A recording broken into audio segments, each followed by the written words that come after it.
Hoy es semana 3 en nuestra reflexión sobre el esperar. For 3 weeks we've been looking at waiting and the lessons that God has to give us through the experience of having to wait.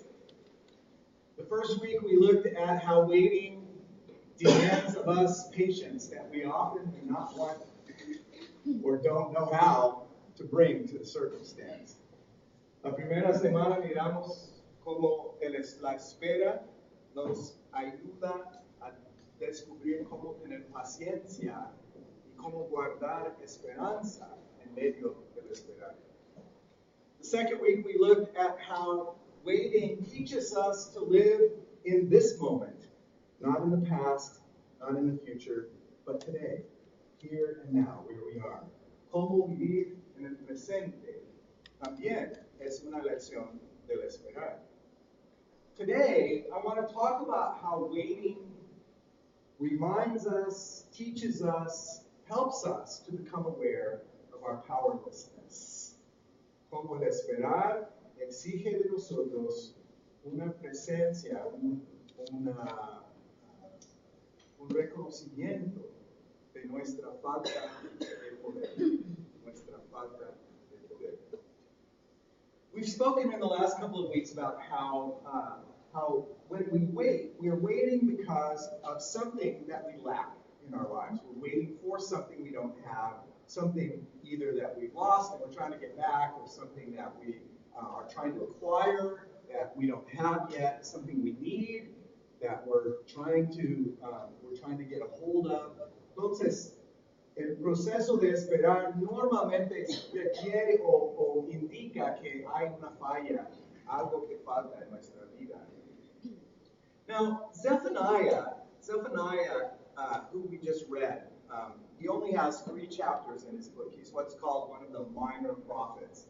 We read him in the election cycle once every 3 years on one Sunday. So he's not very well known. Zephaniah no es muy conocido. Era un profeta al reino de Judá, the southern kingdom, where Jerusalem is the capital. And we don't know a whole lot about it. We don't really know for sure exactly when he spoke. There's probably some editors that positioned him during one of the last good kings in the southern kingdom. But Zephaniah has a basic message that is an Advent message. He is all about the day of the Lord. El tema centralísimo de Sofonías es el día del Señor, que es un día de juicio, un día de desastre, un día de gran tabla rasa, de una destrucción, mucha destrucción para las naciones y para Israel. So Zephaniah is lamenting and is decrying all that is wrong about not only his own country, but the other nations around, the Gentile nations. And it's not until you get to chapter 3 that there's really any hope at all in Zephaniah's book. Most of Zephaniah is about doom and gloom. He is kind of the classic doom and gloom prophet. He is all about the problems. And he's waiting for God to do something about it. Está esperando que Dios haga algo con las circunstancias problemáticas de su nación y del mundo en general. Los poderosos están usando su poder para su propio bien. Los jueces no juzgan con justicia. Los jefes del pueblo están actuando en forma egoísta. All the leadership of the community is using their power in ways that are for their own good, but not for the good of the whole, not for the good of the general people. And this condition is problematic because he doesn't know what to do about it. He's aware that powerful people often are so powerful that the little people don't have any way to do anything about that. They feel their powerlessness, their lack of control, their lack of capacity. How many of you feel like, tomorrow, if we just decided to do so, we could utterly change the political realities of this country? How many of you think that could happen tomorrow if we just decided to do it? All right. We feel a lot of powerlessness, a lot of us right now. You know, the dialogue is difficult. It's not even dialogue for the most part. It's just conflict, and it's very hard. So Sofonías pensaba, sentía esa misma realidad de falta de poder cambiar la realidad de su nación. Entonces está esperando. So he's waiting. He's waiting for God, who alone is able to do something about something so big, all these powerful people, that he's hanging on, and he's trying to hang on for hope. The first hymn that we sang this morning, My Soul Cries Out with a Joyful Shout, I love that hymn. It's kind of a new Christmas hymn in the church's repertoire of hymnody.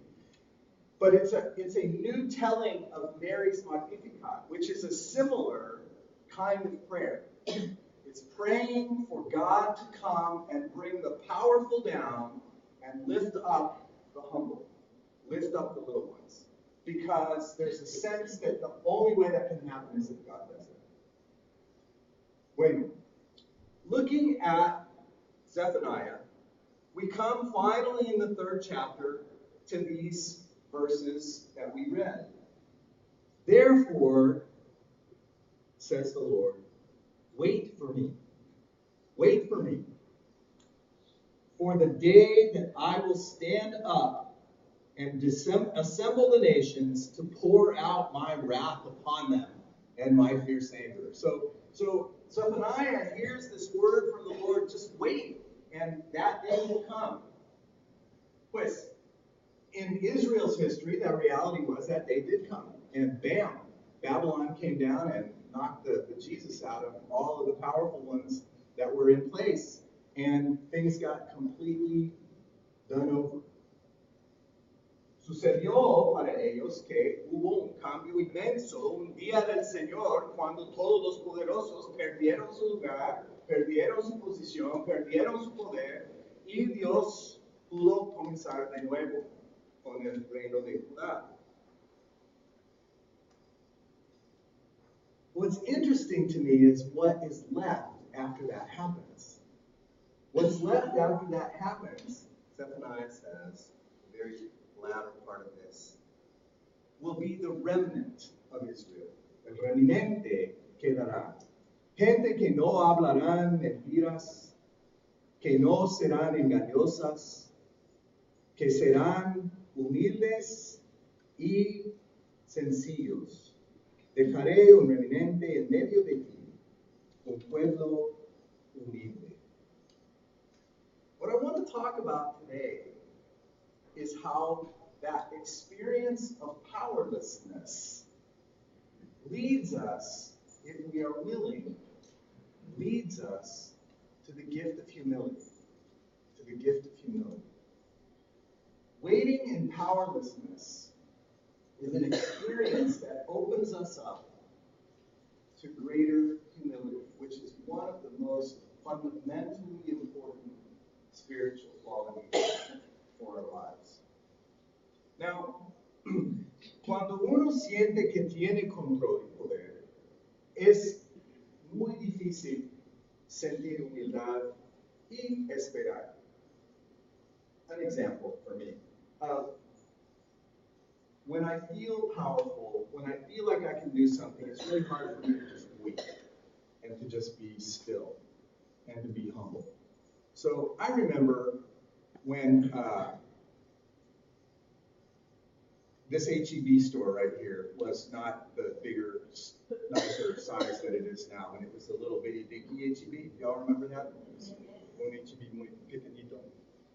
Well, I would shop in different H-E-B stores around town, and then I would come to this H-E-B store, and inevitably, at this H-E-B, there would be 3 lines open, and there would be 10 people in every line.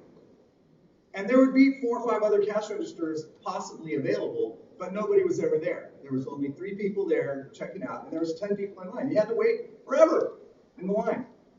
And I did not like that. I did not like that. No No me gustó. So I didn't feel powerless in that situation. Even though I noticed that lots of the other people who stood in line often felt very powerless. They're like, oh, well, here we are. One more time, spending half an hour in line at the store. Se quedaron ahí. So I would go to the manager and I would say, hey, come here. What's the deal?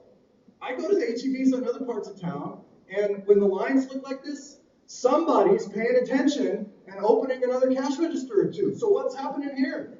And I just kind of get in their face about it.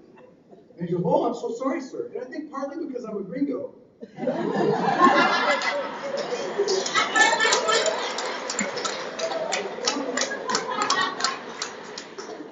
I'm sorry, yeah, we'll do something about that. And so, another line or two would open, and things would line up. I felt powerful. I felt like I could do something about it, and I did.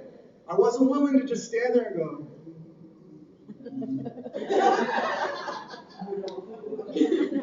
Right? When we feel powerful, we act. We are less willing to wait. Pero cuando no sentimos la capacidad de poder actuar, it was always interesting for me to learn in Spanish when I was learning Spanish that the word poder, which means power, also means to be able, to have the ability to do something, right? So the verb is to be able, the noun is power. So when you feel able to do something, when you feel powerful, then we act. But when we don't feel that, it's harder for us to figure out what to do, right? I wanted to tell a joke here, but I need to my doctor friends, I love you. This is a doctor joke, so just understand. I think Carlos told it to me first. So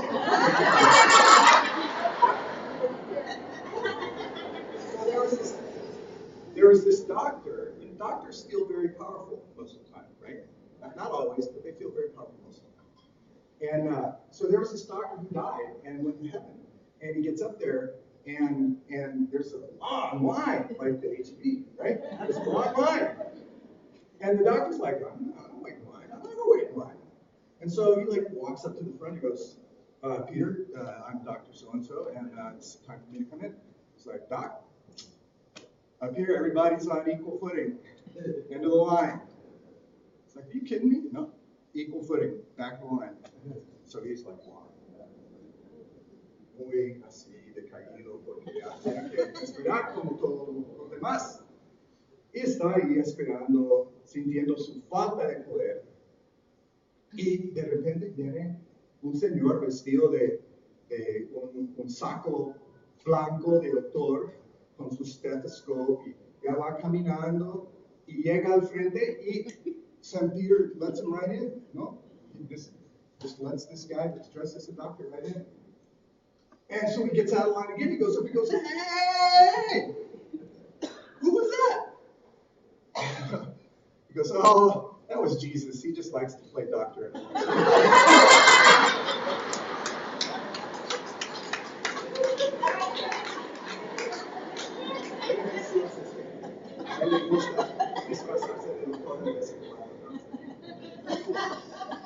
When we feel powerful, we act, right? When we don't feel powerful, it's hard. It's hard. We don't like it. We don't like it at all. And we struggle to figure out how to live with that. But what I want to say is that experience of powerlessness is a huge gift to us if we are willing to accept it. My 12-step friends remind me regularly that the first step toward healing, the first step toward transformation, the first step toward dealing with that thing that you have not been able to deal with is very simply to admit that we were powerless over whatever it is. To admit that we were powerless and that our life had become unmanageable. That first step, el primer paso de los 12 pasos es la admisión de la falta de poder. Y solamente admitiendo la verdad de nosotros se abre un camino de transformación. It's only when we take that step of admission that the path of transformation opens up. It cannot open up otherwise. You have to admit your need. You have to admit your powerlessness. It's like that's the gate that when you open it, it allows God to come in. It allows God to do what you can't do. But if you're always putting your own capacity up there as though you've got what it takes, you never can open the gate so that God can give you what you really need. You can't do it. So, this last week, I got a devotional in my box from Richard Lord, my buddy who I love reading. And he had this to say about this whole dimension of humility and powerlessness. He says, none of us needs or expects that the people around us will be perfect. But we do want people who will be upfront and honest about their mistakes and their limitations, and hopefully capable of growing from that honesty. Apparently, he says, that's what God wants also. Simple honesty and humility. And then he says, look at just two stories. Miramos solo dos historias, parábolas de Jesús. The story of the prodigal son, the one who does everything wrong, and what is the turning point in his life? It's the admitting honestly that he has done wrong. It's admitting and humbling himself. Es el humillarse y admitir la verdad de su error, que comienza el proceso de restauración. The other story that Lord talks about is another parable. It's a story of the Pharisee and the tax collector, right? El fariseo y el cobrador de impuestos, el publicano. No, el republicano.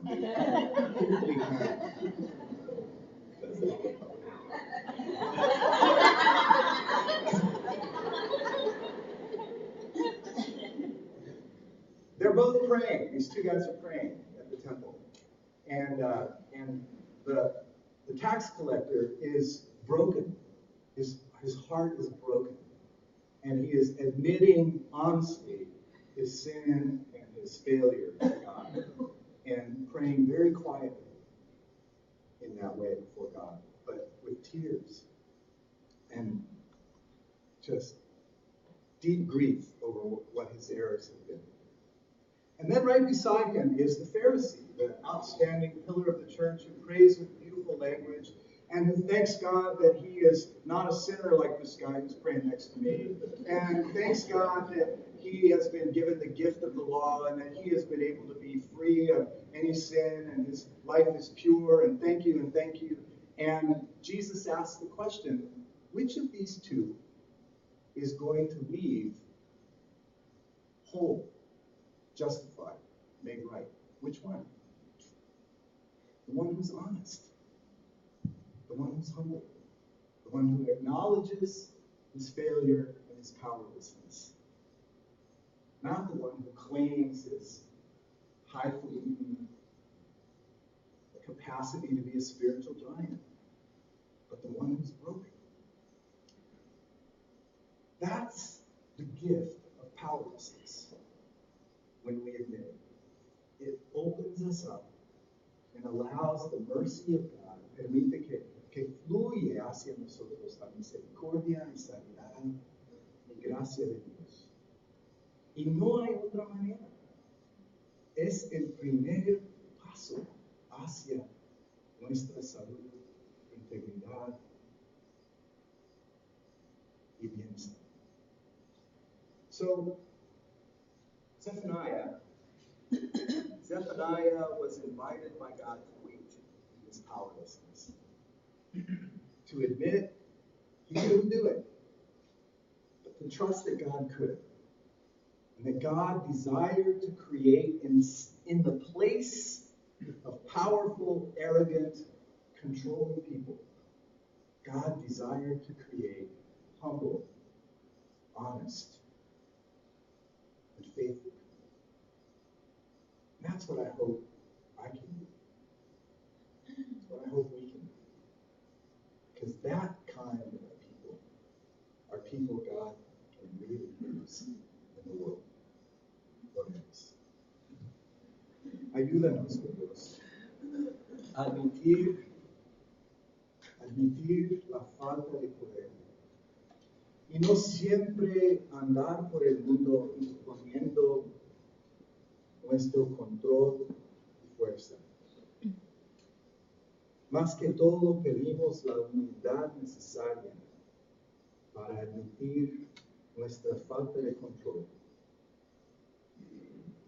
Concédenos, te pido, Señor, la gracia de poder ver con honestidad quiénes somos, admitir nuestros errores y limitaciones, para que puedas usarnos como un pueblo manso, disponible como instrumentos de tu voluntad en nuestro mundo. Amén.